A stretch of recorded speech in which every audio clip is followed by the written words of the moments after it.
আসসালামু আলাইকুম। আজকে আপনাদের মাঝে নতুন একটি তথ্য শেয়ার করব। সেটা হচ্ছে এই বিএফডিটা হচ্ছে SB055IG5A4। এটা হচ্ছে এলএসএ একটা বিএফডি 5.5 কিলোওয়াট। তো এরকম এলএসের অনেক বিএফডি আছে যেগুলোতে আসলে গ্রাউন্ড ফল আসে।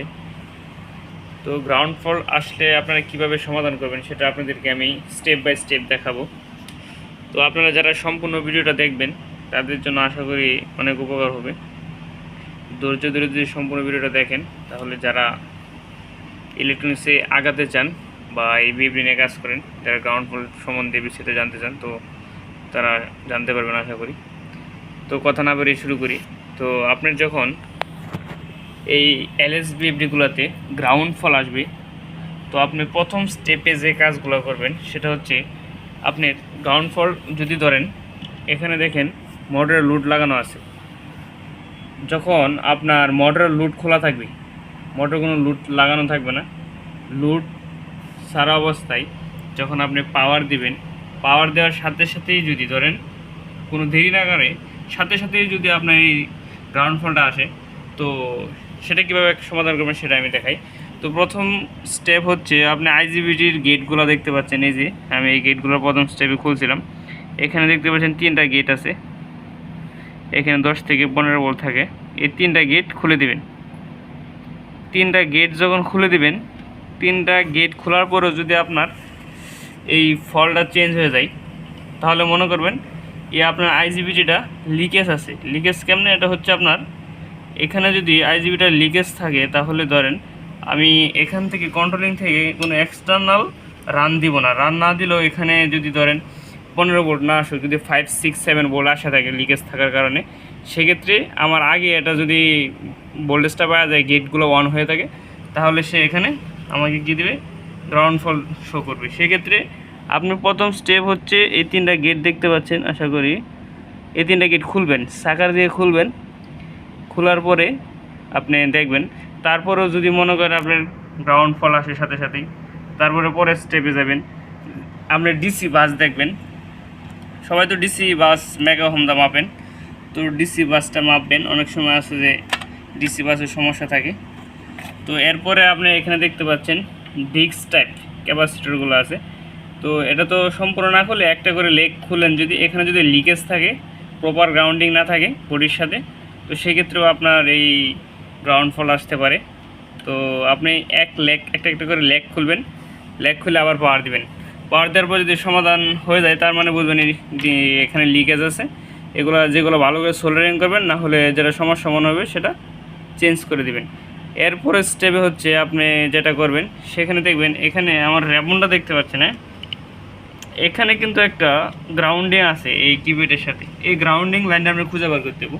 এরপরের স্টেপ, এগুলো স্টেপের পরের স্টেপ হচ্ছে গ্রাউন্ডিং লাইনটা। এই যে আপনি এখানে হয়তো দেখা যাচ্ছে মনে হয়, দেখেন এই যে ট্রেস দেখা যাচ্ছে গ্রাউন্ডিংয়ের। এখানে আপনি দেখেন আমি এখানে 2টা রেজিস্টার চেঞ্জ করছি। দেখেন আমার কাছে সেম মান রেজিস্টার নাই, তো আমি 2টা SMD সিরিজে লাগাইছি। তো এটা হচ্ছে আমার এখান থেকে এই যে 2টা ক্যাপাসিটর দেখতে পাচ্ছেন, এখান থেকে ডাইরেক্ট কানেক্টেড এই গ্রাউন্ডিং হয়েছে। এই যে এই ক্যাপাসিটরের সাথে রিলেটেড আছে। তো এটা ওপেন ছিল। হ্যাঁ, আপনি যখন স্টেপ বাই স্টেপ কাজ করবেন, তখন এগুলো যখন আমি মনে করেন এগুলো যখন আমি সঠিক পাইছি, তখন এখানে একটা সমস্যা পাইছি। ঠিক আছে, এই সমস্যার সমাধান করার পরেও কিন্তু আমার সাথে সাথে গ্রাউন্ড ফল আসে। তো সেক্ষেত্রে আমি কি করব? এখানে কিন্তু আমি এই যে গ্রাউন্ডিংয়ের কথা বললাম, এই গ্রাউন্ডিং কিন্তু প্রপার আছে। এখন কিন্তু এই গ্রাউন্ডিং কিন্তু এখান থেকে প্রপার সঠিক আছে। তারপরেও যদি আমি পাওয়ার দিলাম, তখন আবার গ্রাউন্ড ফল আসলো। তো তখন আমি কি করব? তখন আমি এখানে দেখতে পাচ্ছেন বেশ কিছু আইসি আছে। তো তখন বিষয়টা আর এখানে থাকবে না, সিপিইউ কার্ডের সিস্টেমে চলে যাব। তো অনেক সময় দেখা গেছে আমাদের এলএসের বিএফডি বা হোলিপ যেগুলো আছে, আপনারা আসলে যারা এক্সপার্ট কাজ করেন তারা অবশ্যই জানেন যে যখন বেশিরভাগ ম্যাক্সিমাম সমস্যা হয়ে থাকে, আপনার সিপিইউ কার্ড যখন চেঞ্জ করে দেন, তখন দেখা গেছে গ্রাউন্ড ফলটা জায়গা অনেক সময় যায়, বেশিরভাগই যায়, আবার অনেক সময় যায় না। যেটা যায় না সেটা হচ্ছে অন্য জায়গায় সমস্যা আছে, আর যেটা জায়গা সেটা সিপিইউ কার্ড আইসিগুলোতে প্রবলেম, সেখানে যায় না। এখানে কিন্তু আপনারা দেখেন এরপরে স্টেপ যেটা, সেটা হচ্ছে আপনার আইসিতে যাবেন। এখানে আপনার 3 ধরনের আইসি থাকতে পারে, যেমন LM324 আছে, আপনি কারেন্ট কম্পারেটর আইসি যেগুলো আছে, আরেকটা আছে আপনার হচ্ছে 291 358, আর হচ্ছে আপনার TL084AC, যেগুলা ফিল্টারিং করে আপনার এই সিগন্যালকে এই যে মাইক্রো কন্ট্রোলারে দেয়, মাইক্রো কন্ট্রোলার থেকে প্রসেসরে পাঠায়। তো এখানে আপনি দেখতে পাচ্ছেন এখানে একটা আইসি খোলা আছে, দেখেন লক্ষ্য করেন। তো এখানে একটা আইসি খোলা আছে, তো এই ভালো এটা আসলে ফল্ট আইসি। তো আমার কাছে এই মুহূর্তে ভালো আইসিটা নাই, সেক্ষেত্রে আমি এটা ছাড়াও কিন্তু মোটর রান করতে পারবো। তো আপনারা দেখেন এটা ছাড়াই আমি কীভাবে রান করতে পারি, কিন্তু এটা ছাড়া যদি আমি রান করি আমার অসুবিধাগুলো হবে। এখানে আমার যদি কোনো ফল্ট হয় সে অ্যালার্ম দিবে না, কারণ এটা একটা ফল্ট। এই আইসিটা আমার ফল্টগুলা যাচাই করতেছে, ফল্টগুলো দেখতেছে কোথাও কী হচ্ছে, সে একটা মাইক্রো কন্ট্রোলার একটা সিগন্যাল দেয়। সেটা হচ্ছে এটা যদি আমি এই আইসিটা যদি আমি নাও লাগাই কোনো সমস্যা নাই, আমার বিএফডি চলবে, আমার কোনো সমস্যা নেই, চলবো, কোনো সমস্যা নেই। কিন্তু হচ্ছে সেফটির স্বার্থে, যেহেতু ইন্ডাস্ট্রিয়াল ডিভাইস যে কোনো সময় যে কোনো দুর্ঘটনা করতে পারে, ছোটো থেকে বড় দুর্ঘটনা করতে পারে, সেক্ষেত্রে আমরা সেফটির স্বার্থে কিন্তু আমরা আইসিটা লাগাবো। তো এখন আমি হচ্ছে এই আইসিটা ছাড়াই আপনাদেরকে একটু রান করে দেখাই, তো সাথে থাকেন।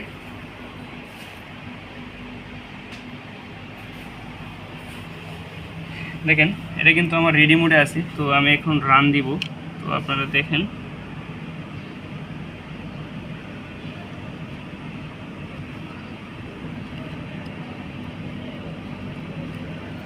টার্মিনালগুলো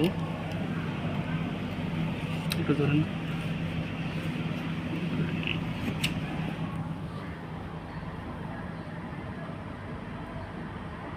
দেখেন আমি অ্যানালগ দিলাম, একটু টেস্টারে আটকে দিই। এখন যদি আমি ফরওয়ার্ড বা রিভার্স একটা দিই, মোটর কিন্তু দেখছেন,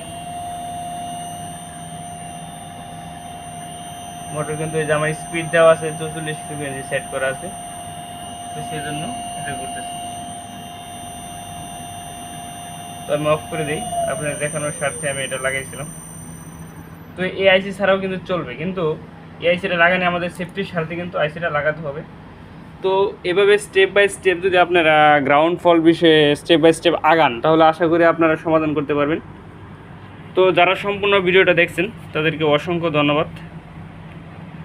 আর হচ্ছে আপনাদের এগুলো কোনো সমস্যা যদি বা স্টেপ বাই স্টেপ এক ধাপে আগাইলেন, পরে যদি কোনো সময় আগাইতে পারতেছেন না, সেই সাথে ডিসক্রিপশানে আমাদের লিঙ্ক দেওয়া থাকবে বা আমাদের যোগাযোগ করার আমাদের ঠিকানা দেওয়া থাকবে। তো আপনারা যারা মোটামুটি অর্ধেক বা মোটামুটি এক কথা হলো কাজটা কমপ্লিট করতে পারতেছেন না বা আটকে গেছেন, সেক্ষেত্রে আমাদের সাথে যোগাযোগ করলে আমরা সর্বোচ্চ চেষ্টা করব আপনাদেরকে সহযোগিতা করার জন্য।